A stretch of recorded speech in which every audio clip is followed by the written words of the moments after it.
Alright, with that out of the way, I've got a few moments to talk before that one strikes, and then this one will strike. So, this is part 9, and it's been a little over 48 hours since I last touched this movement in any way. It's mounted on this test stand. That's the only thing I've done since the end of part 8.5 is mount it to this test stand here for running. My intention is to run this for 2 weeks. That's half of a run. And then to mount it in the case, then run it for another 2 weeks, wind it, and then run it for 2 weeks again. So with it being slightly more than 48 hours since anything has been done to this, both of our great wheels now have made at least one full turn. And as you can see, everything seems to be working alright. The pendulum has a nice swing to it.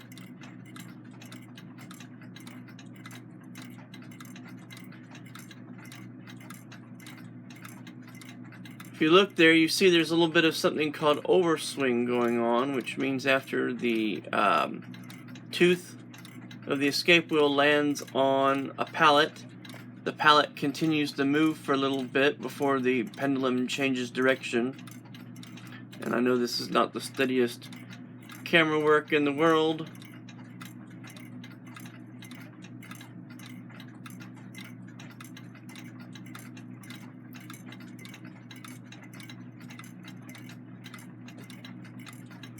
it's kind of hard to get that other pallet in view.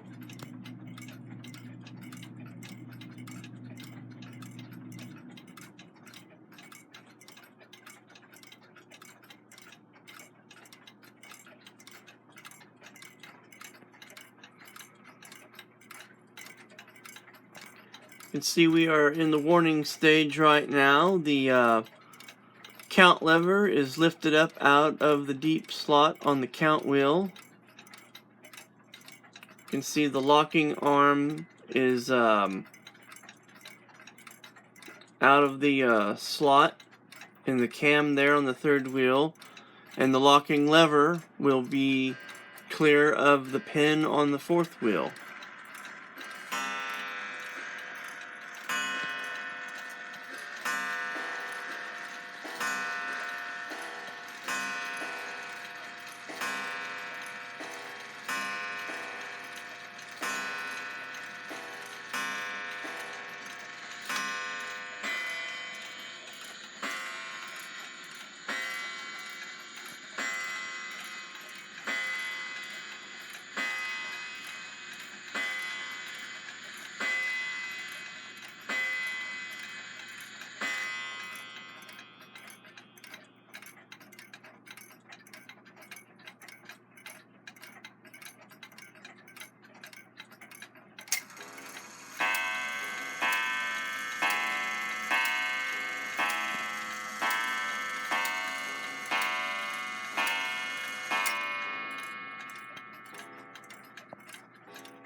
You can see the count lever there is in the slot of the count wheel now.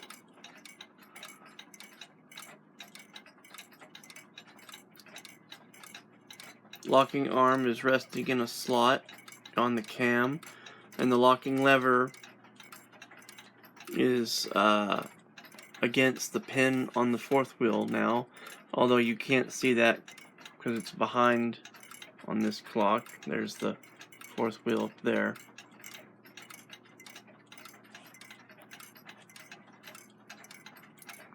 Like I said, 14 days, 2 weeks. I'll take this movement down off the test stand and case it back up, and then run it another 14 days, and then wind it. And if everything goes alright, I will consider this clock finished. And I will try to do a part 10 of the movement in the case for the beginning of the 3rd week of running. So, this is Oklahoma Bridges, and I hope you've enjoyed following along with this series. It's basically over. Like I said, I'll do one more video with the clock in the case. I'll probably run it for a week or 2 without the dial on it, with the clock initially in the case, though I'm not anticipating any trouble, but I'll go ahead and do that nonetheless, and then wind it and run it for 2 weeks with the dial on, and then it should be ready to return back to the owner. So I'm glad if you enjoyed this, if you got to follow along, and thank you to everybody that's been leaving comments and asking questions. It's kind of one of the things that this channel is about, is just showing things and how to do stuff. So anyway, once again, this is Oklahoma Bridges, and thank you for watching.